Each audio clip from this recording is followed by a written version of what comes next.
is my go-to, like when I wake up. I like check Twitter, and then I check ground news, like immediately. But don't just take my word for it. Even the Nobel Peace Center called it an excellent way to stay informed, avoid echo chambers, and expand your worldview. Best of all, I am currently offering 40% off their Vantage plan, which is the plan I use to access all their amazing features. And it's only $5 a month, which is like basically the price of a coffee nowadays. So go to ground.news/shoe or use the QR code here on screen or the link in the video description.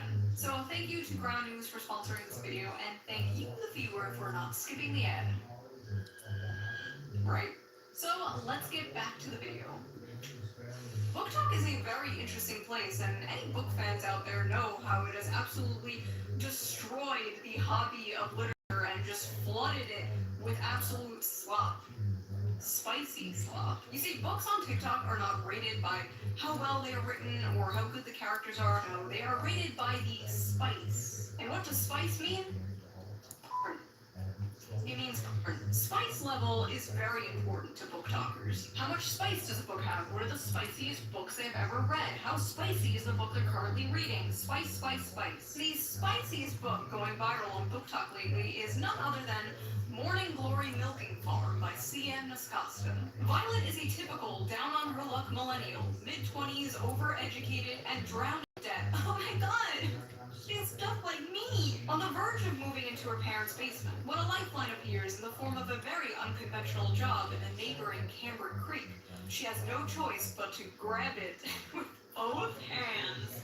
Morning Glory Farm offers full-time hours, full benefits, and generous pay with no experience needed. There's only one catch. The clientele is grade A certified prime beef. With the manly, meaty endowments to... Okay. Morning Glory Milking Farm is actually a profound critique of late-stage capitalism and toxic masculinity. In this text, we see that the tingling sensation in her coochie is actually the tingling sensation of the Marxist revolution. This is every fucking BreadTube video to me, dude. This is every Jack Saint video. So I actually read the book myself, and I'm not gonna lie. The 19th Amendment needs to be abolished. So, like I said, the story is basically this millennial named Violet, and she gets a job basically working at Big Pharma in Narnia, where they harvest Minotaur milk to make Viagra for human males. And I read the whole thing. Probably gonna be put on some kind of watch list. But listen, this is my job, okay? I'm not out here like selling feet pics or something. What I do is far more dignified and normal. Now, let's take a look at some of these notes I wrote. Let's see. Big dick and balls. At one point, she says the term, and I quote,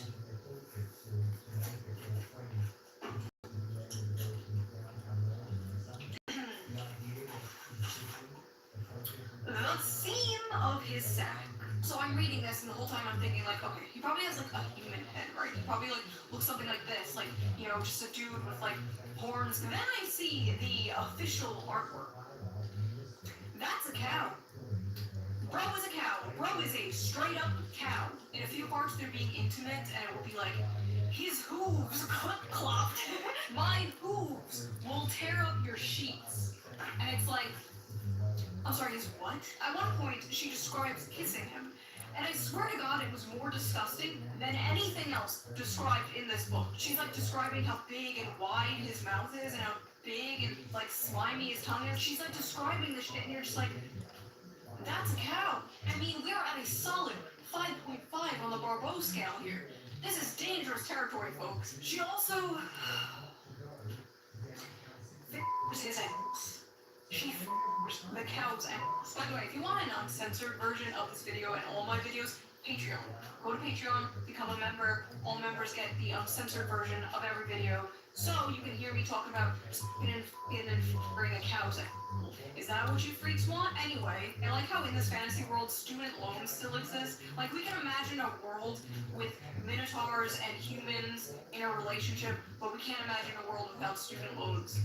Sad. Oh, and he has one of those bull rings, like the nose ring theory septum rings. And in this world, that means, like, you're married, but apparently he's divorced. The man is divorced. This is a divorced cow with a cow ex-wife. The lore is deep, folks. The funniest part, though, has to be they go on a date. I need to just read this to you. When the bill arrived, she attempted to pull a handful of carefully folded bills from her wristlet before he stopped her.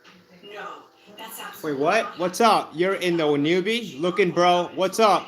Who's in the background? Sean Head? Yo, don't forget to sub, dude. Yo, I'm getting a new arcade tomorrow. I'm sorry. I'm getting a new arcade on Friday. It's gonna be a big fuck me. You wanna challenge me, son? Oh, fuck! If the commanding rumble of his voice hadn't silenced her, the heat of his hand dropping to her knee would have. I don't want you to feel that you don't have any agency here. I might be the one giving all the orders, but you hold all the cards. Your comfort is the only thing that counts right now. And if I overstep, I want you to know you can tell me so. But that's not happening. Don't think I'm unaware we're at different points in our careers. You can say no, you can say you don't want to see me again. You can tell me to stop coming to the farm when you're working. It's dinner, not a down payment on your time. But I'm in a position to comfortably spoil someone. So when you're with me, I'm spoiling you. End of story. She was a good feminist, she told herself.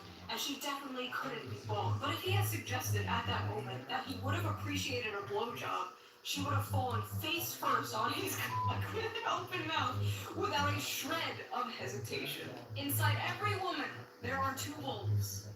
Or two bowls. The strong, independent girl boss and the submissive... What's up, everybody? Yo, don't forget to subscribe. Yo, next Friday, I'm getting my new arcade delivered. So lock in, bro.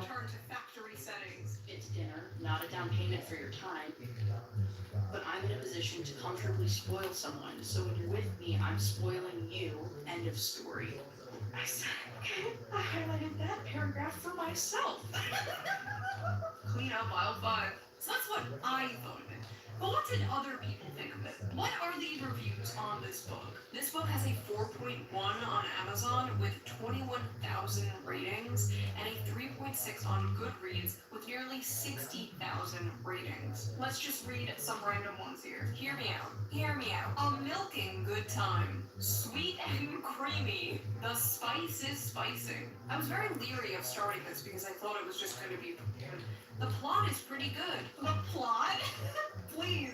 This is like the new I read Playboy for the articles. Like, sure you do. This book could kill a Victorian child. 5 stars. I'll never look at a jug of milk the same. I think I'm lactose intolerant. I'm getting a new arcade. What's up? Oh, shit. Our eyes will never see the gates of heaven. 1 star. Not a helpful guide. This book failed to teach me. Yo, don't forget to subscribe because I'm getting a new arcade delivered on Friday. Next Friday. Fuck. Gave this to my mom as a joke gift for Christmas. You what? Let's sigh. Why can't human males be more like this? Tall, rich, and handsome are no longer enough, boys. Now you have to be a 9-foot-tall creature from Greek mythology with a 13-inch thick. I never want to hear from another person about how they read 100 books in a year if this is the kind of slop they are consuming. Well, Ronald, man detected, this isn't for you. This is for women. So take your ass back to Barely Legal Babysitter 5 or whatever the you watch that is so morally superior than this. Let him who is without sin cast the first stone, okay? God bless America. It's great to live in a country where I can casually enjoy cozy erotica about a young woman who milks her way to financial security and true love with a minotaur. This is what freedom looks like, and I intend to fully enjoy it before the Supreme Court takes this right away next. If this is what freedom looks like, I'm really rethinking my stance on freedom, not gonna lie. Maybe we should have less of it. All I know is if Donald Trump takes the monster, we are going to make 2020 look like a picnic, okay? Bulk matters. Oh my god. Edit that out. Editor. Edit that out. Women are gonna be picking up Animal Farm now, like, where's the horse? Some of you people always turn to Screamer an apology because this book has way too many 5 stars. Some of you are lying. So after buying this book, Amazon has given me a few interesting recommendations. Would you like to see them? I accidentally summoned a demon boyfriend. That time I got drunk and saved a demon. Son of a bitch! Cupcakes for my orc enemy, bane of my existence. The gargoyle and the spinster. The widow and the orcs. Hoarded by the dragon. There's something about dragons. Getting it on with gargoyles. Gotten by the gator made it to the mountain there. Oh, so Oh, fuck. this is why I died. wolves are there. Fuck my life. Millionaire orc. Suit up, said hi. What's up? Wolves and whipped cream. The wolf in my tavern. What do you guys want me to pick? Produce. Oh, are these the books the Nazis burned?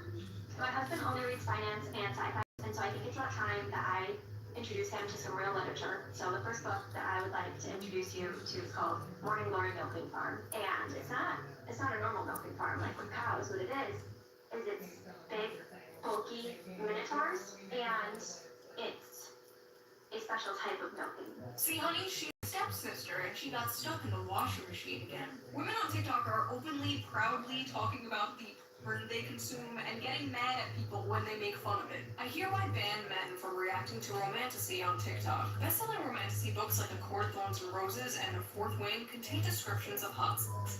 I feel like that's common knowledge, if not their primary purposes. But in recent months, BookTok has become full of men clutching their pearls while reacting to steamy scenes from these popular female-centered books. Obviously, this is all a massive performance. We live in the age of OnlyFans. The odds are that these men have seen actual porn that defies the laws of physics and God. Over 90% of men between the ages 16 and 73 watch porn in any random month. There's statistically no way all of these guys are shocked by the sex itself. What they are gawking at is sex from the perspective of female desire, scenes that depict women coming first and frequently. And what they are surprised by is the women they know love these scenes. In one video, a guy declares, "Now I know why women enjoy book clubs and wine." But his astonishment in itself is astonishing. Like, what do you think adult women are into? Not having sex and drinking wine? Grow up. Imagine a group of men sitting around drinking wine, discussing the porn they watch. That is what you guys are essentially doing. It's just funny, okay? Like, it's funny. Are we really going to pretend that a story about a young woman getting a job milking mythical creatures to pay off her student debt is not funny? It's funny. If that makes me a sexist misogynist, you got it. To act like you're so different and above the other gooners is just, it's silly. I'm sorry, but you are no different than Joe Schmo jorking it to fat booty Latinas in Space 12. You're sitting there all high and mighty, one hand on the book, acting like you're so superior because you can perfectly envision a horse spinning 360 degrees in your mind. I'm not impressed. The scenes these men are reading, to many people, myself included, are insanely sexy. But purely in terms of the acts being described, they aren't all that lurid. And as many of the comments on these videos point out, there's much wilder stuff out there. For example, these men have clearly not yet discovered nodding, a popular term in romantasy right now that involves werewolves whose penises get so swollen after sex, they have to stay inside their partners until the swelling subsides. Oh, honey, that's not a popular trend in romantasy. That's just a thing real dogs do. Oh, you just don't get it. You don't know what knotting is. What are these women reading from? What happened to that, like, stupid fucking corny Hallmark thing? Going home for Christmas to your hometown and falling in love with a cute farmer boy. What happened to that? We used to make fun of that. We truly did not know what we had until it was gone. Now women out here fantasizing about getting their asses clapped by demons and werewolves and goblins and ghouls. I remember when 50 Shades of Grey came out and people were like, "Oh my god, this is so crazy. Women are crazy." 50 Shades of Grey looks like missionaries to a bedsheet for the sole purpose of procreation compared to the average woman on TikTok is reading. At least Christian Grey was a human man and not a dog. You fantasize about dating the quiet, shy, nerdy girl. You know, she's innocent, she's pure, she's not like those other girls, like, going out clubbing and hooking up with random men. No, she's at home, curled up by the fire in a blanket, reading a book. Except that book is about being a half man, half bull. Let me let you in on a little secret. The quiet, nerdy girl is way more of a freak than the average hoe. Are you kidding me? It's not even close. The average hoe might have a body count of like 15 or so, but the quiet, nerdy girl is fantasizing about getting back shots from Cthulhu. That is at least 100 bodies. Now listen, there's nothing inherently wrong with fantasizing, okay? There's nothing wrong with role play. You know, fiction is fiction, right? No, you're not actually going to bang your stepsister, right? These women are not actually going to bang a cow, or at least I hope not. We all know there is a difference between fantasy and reality. Well, what happens when they try to bring fantasy into reality? Well, That's you enough. get Sinners and Stardust.